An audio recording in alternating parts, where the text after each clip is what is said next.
For millions of Nigerians, the police aren't a symbol of safety. They're a source of deep, deep anxiety. So today, we're going to deconstruct why a uniform that's meant to protect has actually become a uniform of fear. We'll dig into the systemic rot, arm you with some knowledge about your rights, and explore the really difficult path to real reform. Wow. This quote from a Nigerian citizen, it just cuts straight to the heart of the problem, doesn't it? It perfectly captures that massive gulf between what the police say they are and what people actually experience on the streets, a reality that's often defined by extortion and pure intimidation. All right, here's how we're going to break it all down. First up, we'll explore this pervasive climate of fear. Then, we're going to ground it in the real world with some powerful personal stories. From there, we'll dissect why the system is failing so badly, arm you with your legal rights, this part is crucial, and finally, we'll map out a potential path toward meaningful reform. So let's dive in. For so many people, the sight of a police checkpoint doesn't bring a feeling of relief, it brings a spike of adrenaline. The uniform has unfortunately become synonymous with arrogance and illegal demands for money. And this feeling is just reinforced daily by all those grainy, viral videos of confrontations that you see spreading across social media. And this, well, it's become this unspoken truth. Your smartphone is no longer just for calls and texts. It's a shield. Recording an encounter is often the only tool a citizen has to document abuse, and the only real hope for holding an officer accountable. In this dynamic, the camera has literally become a weapon for justice. Now, to really understand the scale of this problem, we need to move beyond just statistics and listen to the personal stories, the things that happen every single day. Because these aren't just isolated incidents, they are absolutely part of a pattern. So in one really harrowing account, a family experienced a violent home invasion. They called the police, desperate for help. But by the time officers actually showed up, a full half an hour after the robbers had not only left, but had already moved on to another compound, it was just way too late. It's such a stark example of the force's failure to provide even the most basic security. And then there's this story. A man is just riding in an Uber, minding his own business, and gets stopped for no reason at all. The officer completely ignores the driver and goes straight for the passenger, targeting him. Why? Because he had a smartphone and dreadlocks. This is profiling, but it's not for safety, let's be real. It's for profit. It's just a routine shakedown disguised as policing. Okay, so these stories aren't just a few bad apples, right? They're symptoms of a much, much deeper disease.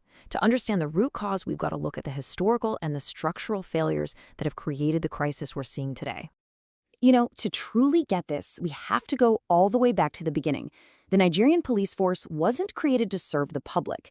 It was actually a colonial instrument designed to oppress the local population and protect the interests of the state.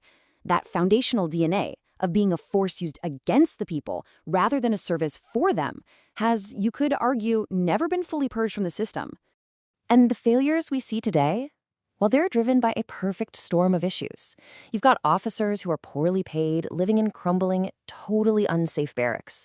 There's often no money for even basic operations, like fueling a vehicle, which naturally pushes them toward extortion just to get the job done. And maybe worst of all, there's this deep culture of impunity, which means rogue officers almost never face any real consequences. Now, get this. Think about this number for a second. Over 100,000 officers, that's nearly a third of the entire force, by some estimates, are not out there policing communities. Nope, they're serving as private bodyguards for politicians and other elites. This leaves the general public dangerously unprotected. Okay, so when you're faced with this broken system, what can you do? Well, this is where knowledge becomes power. The Nigerian Constitution and other laws actually provide some pretty significant protections against police abuse. Knowing what they are is your absolute first line of defense. So here's the crucial point to remember. The law is on your side. The Constitution itself guarantees your dignity and completely forbids torture. You cannot be detained indefinitely. The Anti-Torture Act makes it a serious crime. And newer laws even forbid arresting a family member in place of a suspect, and they encourage video recording of interrogations to prevent false confessions. These are your rights. So if you are stopped, the key is to try to stay calm and remember these steps. 1, try to identify the officer. Get a name, rank, vehicle plate, anything you can. 2, you have the right to remain silent until your lawyer is present.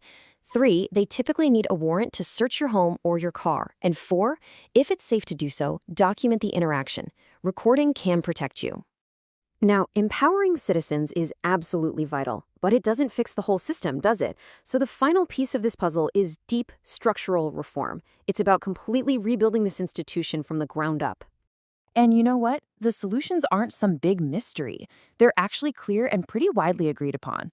Give officers a living wage and decent housing to reduce the incentive for corruption.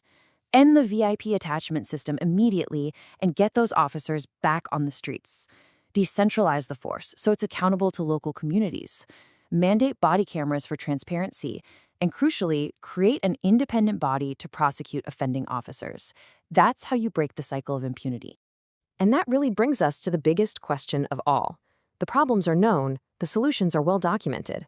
So the challenge here isn't a lack of ideas, it's a lack of political will. The blueprint for a police service that truly protects its people already exists. The fundamental question that's left is, what will it finally take for Nigeria to build it?